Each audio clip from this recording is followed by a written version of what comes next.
Hi, friends. It's great to be back with you. Welcome to today's live level up conversation. We've got inflation, $1 billion lotto, Amazon, a whole bunch more. Thank you so much for joining us. Happy Thursday. Let's dive right in. Welcome to Level Up with Winnie Sun.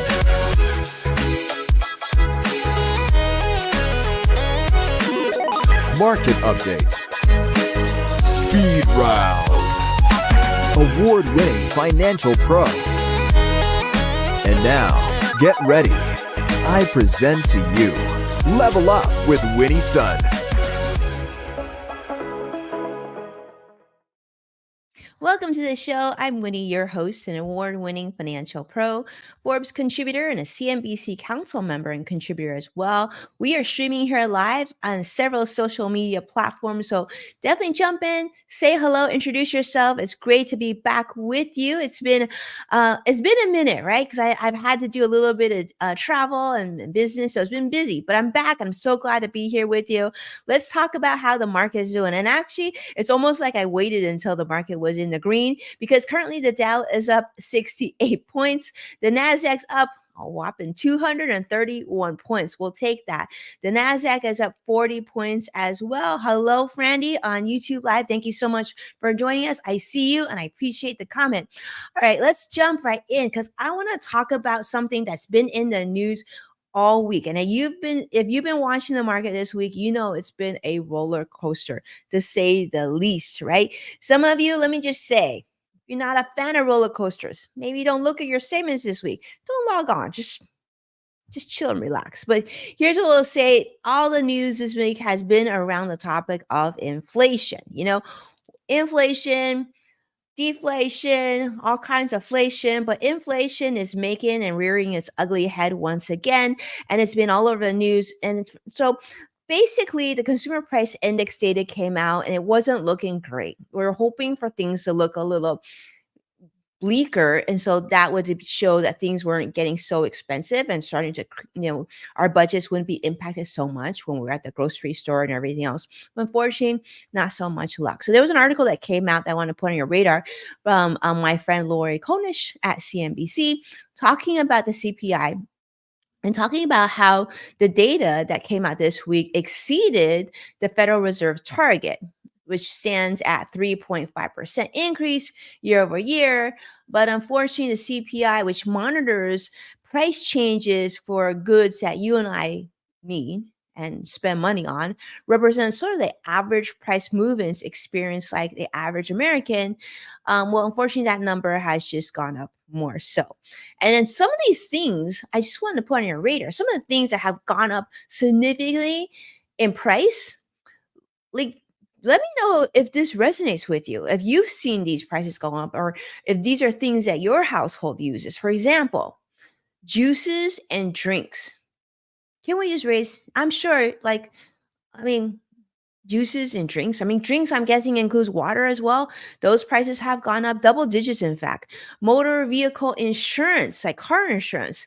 Now, many of us on the show drive a car, myself included, and I don't like seeing that car insurance increase because it's car insurance is what we call oftentimes like use it or lose it, right? So you need it, you need the insurance, but unless it comes into play, which is a negative effect that you'll need the insurance, well, basically that money just being paid out each and every month. So not a great thing. But yeah, double digit price hikes over the past year. Now, this has definitely been a big influence on the things that you and I pay for each month for our households, like eating, food, like livelihood, car insurance. So despite a decrease from its 9.1% peak in 2022, many of us are still feeling the pinch, right?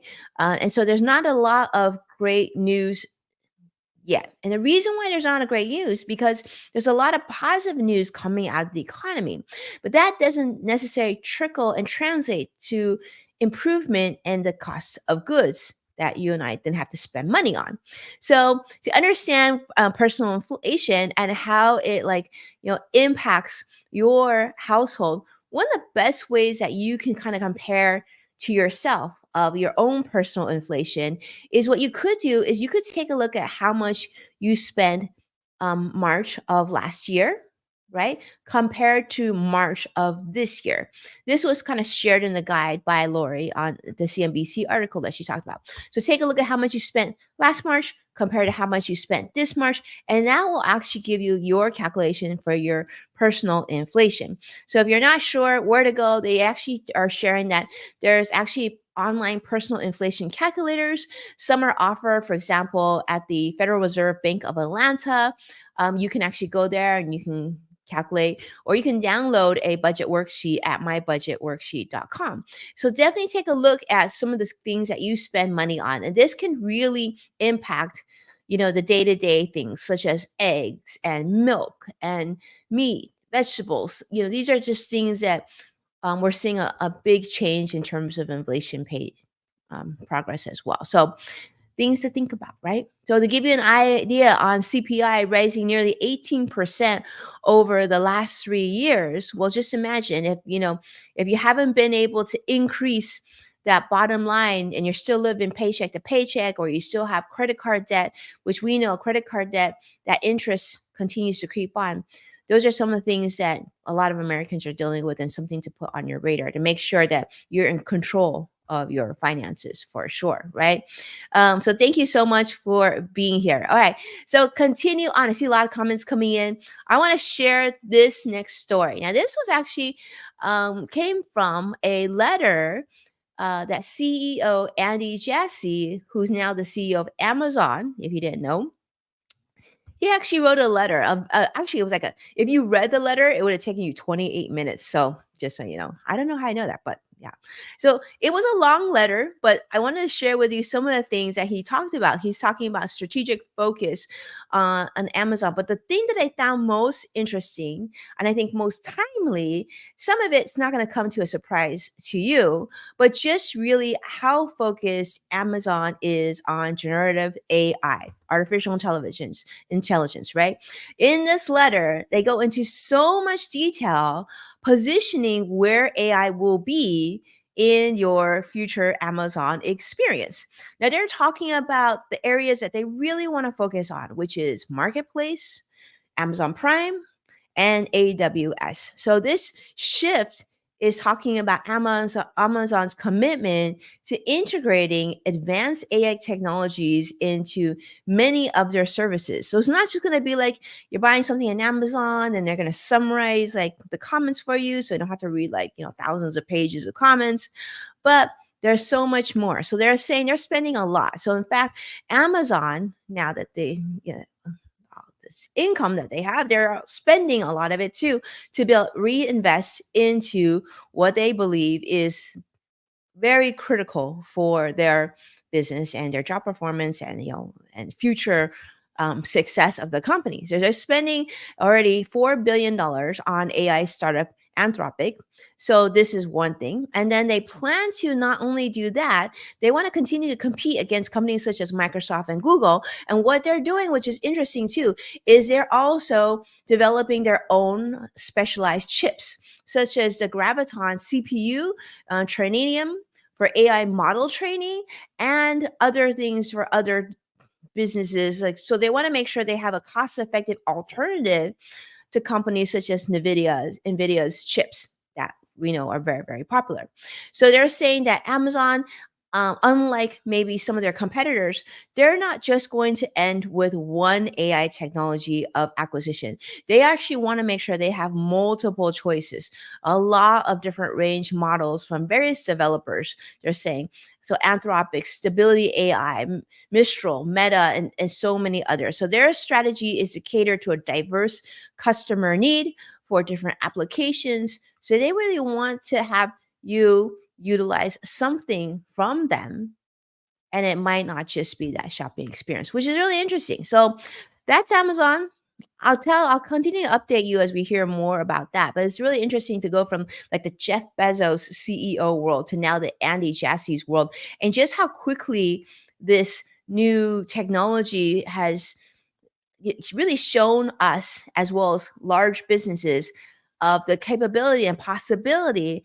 And it'll be interesting to see how this evolves and how it trickles down to our daily lives as well. All right, so here is the story. I know Frandy's been waiting for this because I see it coming in comments. I want to talk about navigating the recent Powerball windfall. Now, if you're the lucky person that just won the $1.3 billion Powerball jackpot, I think you're in Oregon, or maybe you got a smaller jackpot, or maybe you're planning to win something in the future, you might want to like really pay attention to what I have to share with you today. Now, I've actually put together an article on Forbes like years ago about what you should do if you win the lotto. But I'm going to give you some sort of updated tips and some other things to think about, right? So, this $1.3 billion Powerball is humongous any way you look at it. Now, if the person decides to take the lump sum option, though, this is kind of interesting. You might say, well, how much is it? Well, you know, after taxes, well, it's probably about $330 million. Still not a small amount, but probably less than you expected because you're probably like, that's a lot of taxes, right? But yes, $330 million after taxes plus or minus. But the idea here is like, what do you do if this happens? Now, you might say, well, first thing I would do is I would go crazy and I would like quit my job. Well, before all that happens, you want to kind of come down to a quiet place and think strategically how you want to handle this planning because your life is going to change like instantaneously. We're talking about having monies come in the areas that some of the biggest and most successful people in the United States make. Those are big numbers. So the importance of having professional guidance, strategic planning, and of course that discipline investment is going to be critical to long-term security and success for you.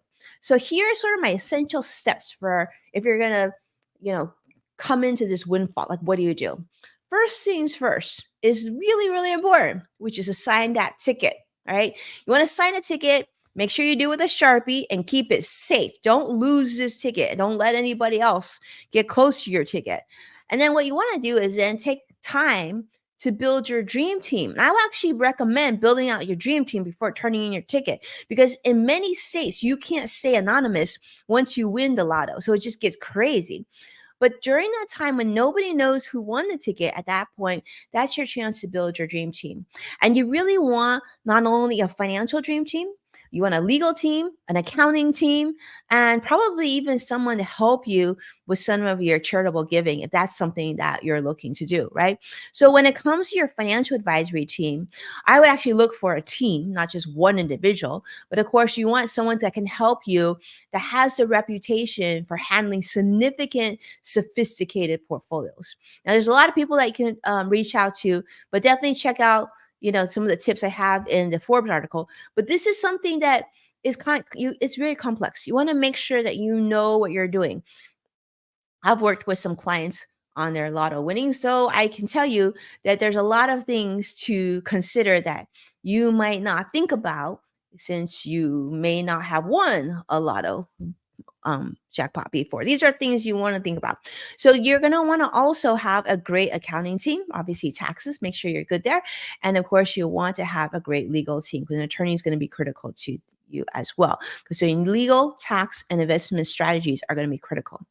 Now, the next thing you want to do is, of course, and you might say, no, duh, on this one, is eliminate any debt. So clear out any debts you have. We're talking any personal loans, credit card debt for sure. And of course, if you have any student loans, get that paid off. And actually, if your mortgage, might as well pay that off too, as well, right? Because especially depending on your mortgage rate, that might be very, very important. Now, if you think, well, I don't even know if I'm going to stay in the same house that I'm going to be, I might be moving neighborhoods and whatnot, then it might not be completely critical for you to pay off that mortgage. You could probably just, do away with it when you sell your house, but that's really up to you. And that's something you want to talk to your advisors as well, just to make sure you have the right financial strategy and the security to sort of pave that way to really smart financial decisions. Now, the next thing you want to do is to think about titling. Now, titling, like Titling. And the reason why is because you need to make sure that when the money comes, that it doesn't just go into a bank account in your name, right? Because there's a lot of things to think about. Not only like you just want it in your name only, we got to think about things such as a living trust or a trust name or an LLC name, or to go to certain buckets, like a portion into like your IRA. You worked this year, or max out your form. There's a lot of things to think about. And you're like, okay, well, we're talking like millions of dollars. So maybe that's not going to be life change. I mean, it will be life changing, but maybe I have time to think about that. But why not think early and make sure that your team is thinking about the things you're thinking about? So you want to make sure that not only are you focused on, receiving the wealth, but you want to focus on wealth preservation and creditor protection and a lot of other things. So it's really important to not wait to get your planning started. All right. So the next thing is, of course, this is what I call things you don't think about. It's like almost like the celebrity effect. You want to have a way or a plan. You want to think really deeply about how you're going to do this, but you have to have a way to be able to say no. And why I share this with you is because I continue to work and have worked with a lot of people, with a lot of individuals with a lot of financial means. And while they tend to be very successful, and they tend to have a lot of people asking them to help them out or whatnot. So I'm sure there's going to be a lot of people that are going to come to congratulate you, and that's great. And you might feel compelled to give a lot to them, others quickly, the people that you love, right? And that's wonderful. But you should speak with your advisors first on what are the best ways to gift as well. Because of course you could say, well, I could just, take out cash and just give it to them. I'm going to write a check and just give it. But there's other things that you want to think about, like gifting. Gifting is great. Grifting is okay, but gifting smart is actually much more ideal. So giving smartly is very critical. And so your financial advisor should be able to help you navigate this. And there's going to be also, of course, tax advantage ways to give and other things to consider, right? All right. The next thing you want to do is to plan for big ticket purchases. Now, I know you've seen the videos and you've seen celebrities, they get like front row tickets to like Taylor Swift concert, or season tickets to the Knicks or the Lakers or whatever. And then they buy these amazing houses and they buy all these vehicles. But before you do that, it's best to have a plan, because we also know that there have been a lot of people who've gone through this experience who end up having things that they regret, right? We had a lot of people who are successful coming into a lot of wealth and blow it. So we just want to make sure that you have a good plan to think about not only how you're going to give, but how you're going to spend, and what things that you really want to do right away. What are things that are non-negotiable that you just excited about, you want to do. So whether it be luxury items or experiences, you really want to have a good plan about how you're going to spend and what you're going to pay on, so they can keep track too. That's key. Because no matter how much you have, it's not so much of how much you earn, it's how much you keep, right? In this case, it's not how much you win, but how much you keep and what you do with that money, which is critical. So it's about being meaningful and methodical and, grounded with your spending and your finances without jeopardizing your financial stability and, of course, any future goals that you might have in the future. So, yes, the idea of budgeting seems like impractical right now, but I would argue that budgeting just in a larger scale is so much more practical, more important now than ever. All right. So the next thing you do is, of course, set up a plan before you spend. Make sure you know what it is that you're going to be spending on. And you might not be concerned about inflation, but I would argue you should still be concerned about inflation. Just think about the good that you could do with the money if you plan this correctly, right? Not only for you and your loved ones, but future generations as well. So in the financial world, we know that with more money comes more headache. So hopefully some of these tips kind of help you a little bit. I've got so many more. So if you have other questions on that, feel free to reach out. Always happy to hear from you. Just send me a direct message and we can connect, or we can jump on a call even. But the key thing is, of course, to have the right team, and in the future, make sure that you invest wisely and you have a good strategy, and make sure that the money will last, and that you take advantage of this wonderful opportunity for you. And most importantly, if you're watching, congratulations. I'm so happy for you. So make sure it's treated and with respect and carefully. All right, with that, let's take a look at where the market is currently. Hey, look at that. The market likes what we're talking about. And hello, CrossX Fighter on YouTube Live. Thank you so much for being here. It's great to be back. The Dow is currently up 91 points. The Nasdaq is up 252 points, like that, and the S&P 500 is up currently 44 points. So with that, do me a favor, hit that like button and subscribe so you can stay updated all things future level up content. Of course, you can also find past full episodes of Level Up with Winnie Sun on NASDAQ, Amazon Fire, Samsung, LG, Roku, and many other streaming platforms. And when you share the episode online, make sure to tag at Winnie Sun to show your support and so I can thank you on a future episode. Like, thank you so much, Joshua, for all your support. Really, really appreciate it. And of course, stay close because tomorrow I believe tomorrow Greg is back. I think we're going to have In the Loop. And if not, we'll be bringing you back Level Up Live again. And of course, for other content, if you're on the road, doing a road trip, because the weather is beautiful right now, check out Yes Factor with Winnie Sun, which is a podcast, and it's on Apple Podcasts or wherever you tune in to podcasts with the LinkedIn Podcast Network. With that, be well. Thank you so much for tuning in. I hope that you have a beautiful day, and I will see you very soon. Take care now.